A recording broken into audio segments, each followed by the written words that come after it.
This is the Apple iPad Pro with the M4 chip after the hype. What they say, yeah. Hear it all when they talk about me. What they say, yeah. And before we begin this video, I really quickly wanted to thank Lantre here in Poland. Essentially, they sent it out to me so that I can test it out and see how I like it.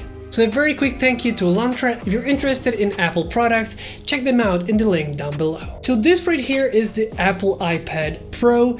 It is the 13-inch model with the M4 chip inside. Essentially, this is one beast of a device in a really slim body. And during this video, I'm gonna talk about this from an Android user's perspective. I have an Android tablet, Android phone, and a Windows-based PC. So how is my experience with the iPad Pro? First things first, it is very lightweight, but also very big. A 13-inch display on a tablet, literally like having a small laptop with you. But because it's really lightweight and it is very thin, it is just slightly over 5 millimeters of thickness.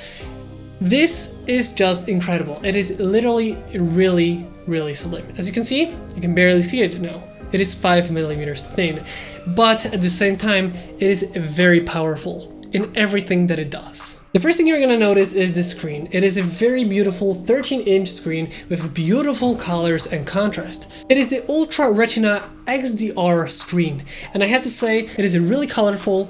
It is very nice in terms of contrast, and I can definitely see how this is great for creative work. So photo editing, video editing, drawing, and all that kind of stuff is gonna be great on this tablet because of the screen itself. It is very good with really nice contrast, and it's really bright. It can actually go up to 1000 nits, which is bright enough to use outdoors and even in a sunny location. It can also go between 10 Hz up to 120 Hz. So essentially, this is really good for different kind of usage. If you're using something that is more static, maybe using for news and you're reading through, it can actually go much lower to save battery. But if you're gaming, for example, and you want to have as much frames as possible, this can go up to 120 frames per second. The one little caveat I found with this screen is because it tries to be always true in terms of colors. I noticed that when I had it on my desk in front of my TV, I was listening to things on the TV and taking notes on it. I noticed that depending on the scene on the TV, this would change the colors. This is like the littlest thing that I could find about the screen. It literally is that good. And that little thing that I noticed about the colors is basically made so that depending on where you are, in what situation you are, it's gonna change the screen a little bit so that you can see in the way it should be seen. So I mentioned that this is the new model with the M4 chip.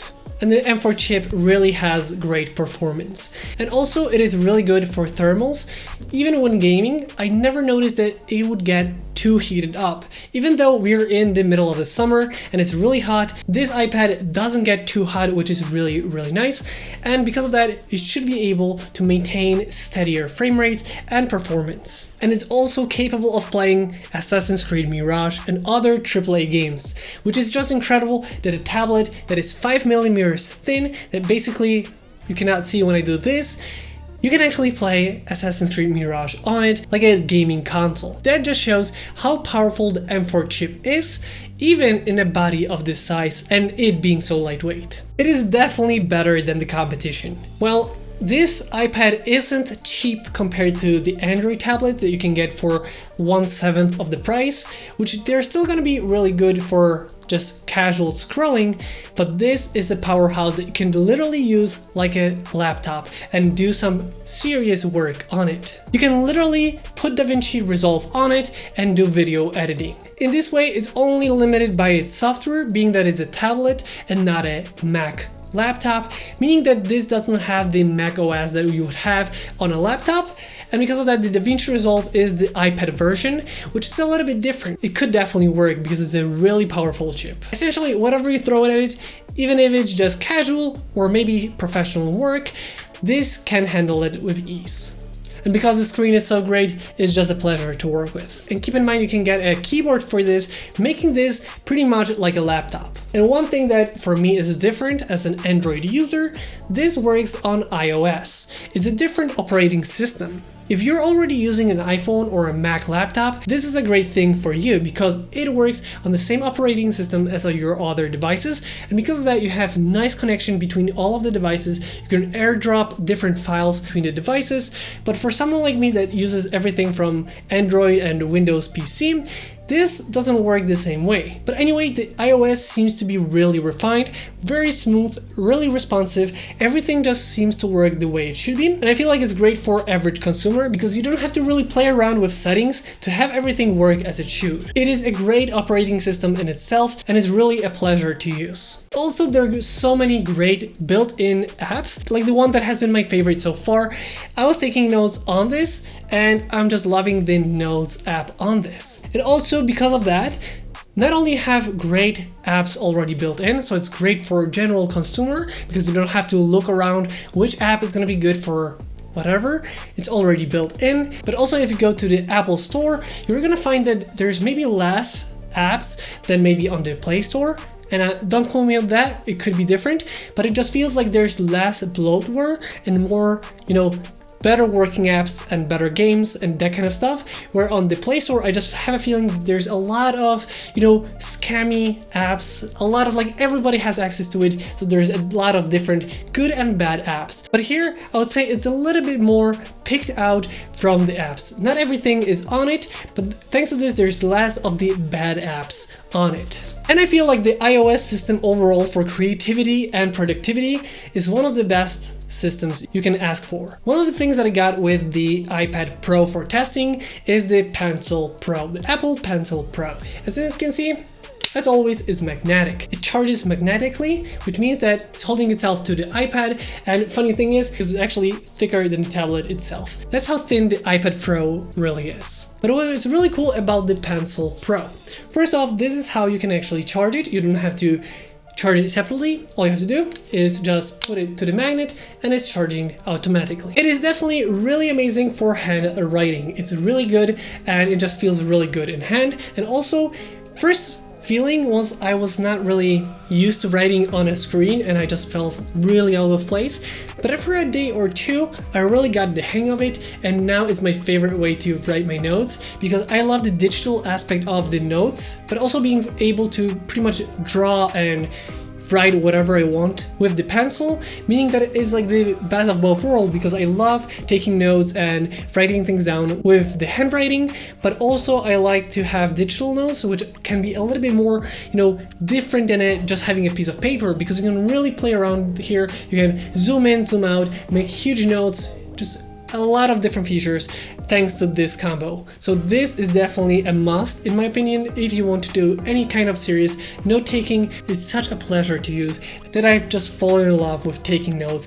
I've actually taken notes this way for this video. So essentially the video is based on the notes that I took with this setup. As for the Apple Pencil Pro, it has two cool features. First off, there is pressure sensitivity. So when you're making a line, depending on how hard you actually touch it, that's how hard it's gonna be, meaning that you can have a thinner or thicker line depending on how hard you actually press. So it's kind of like using a real pen in a real world situation. And also there is this feature, there is like a pressure sensitivity here, meaning that when you press it here, you can actually change different things on the Apple iPad Pro. For example, when I'm taking the notes, when I squeeze it here, it will go from the pen to the eraser. And the same thing, if I press it again, it's gonna go back to the pen, which is really handy when I'm writing and I want to fix something, just press it, slightly squeeze it here, and then I'm back to changing it between the two.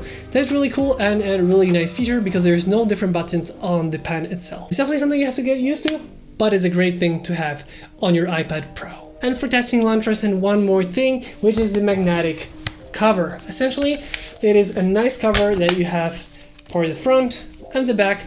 The front can be actually changed into different kind of triangles to have it stand on your desk as normally with tablets, but this one is magnetic, so it's not going over the sides of it, it's only going on the back and the front.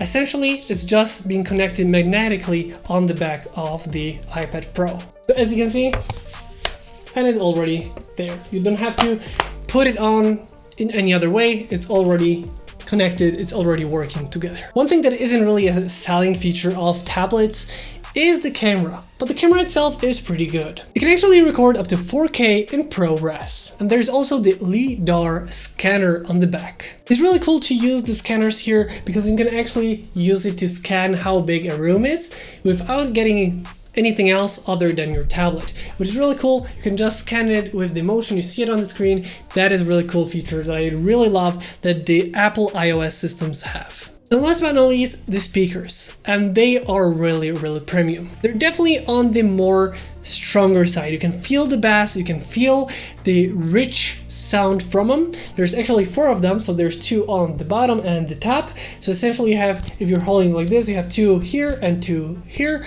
So it's like a surround system, but it's really strong and powerful. Even though how thin this tablet is, it's really powerful. So if you're watching things and you're consuming media, you can literally feel the bass on your hands.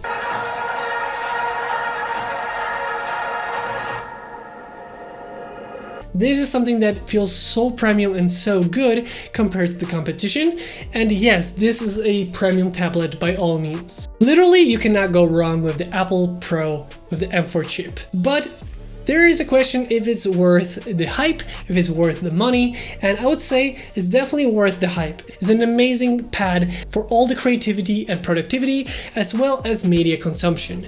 I actually have fallen in love with this tablet over the course of the testing, and I really am impressed with how good it is. It is definitely the top-notch product, like the very top in terms of premium. The only thing is, here in Poland, the price is a little bit steep. So if you're not someone that really is gonna use that full power, you might be interested in different Apple iPads or Android tablets. But just from what this can actually deliver, it is astonishingly good, and it can literally be turned into like a laptop, a productivity and creativity station. From an Android user perspective, I have to say it's just a flawless experience.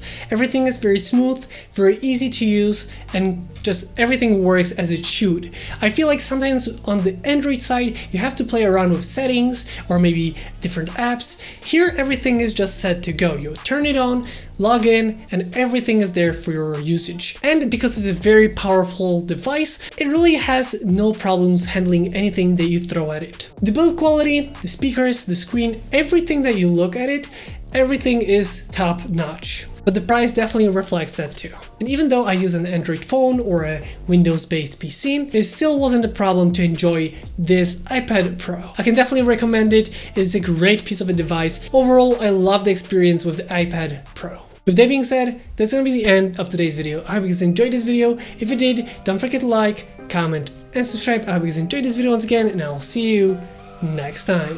What they say, yeah. Hear it all when they talk about me.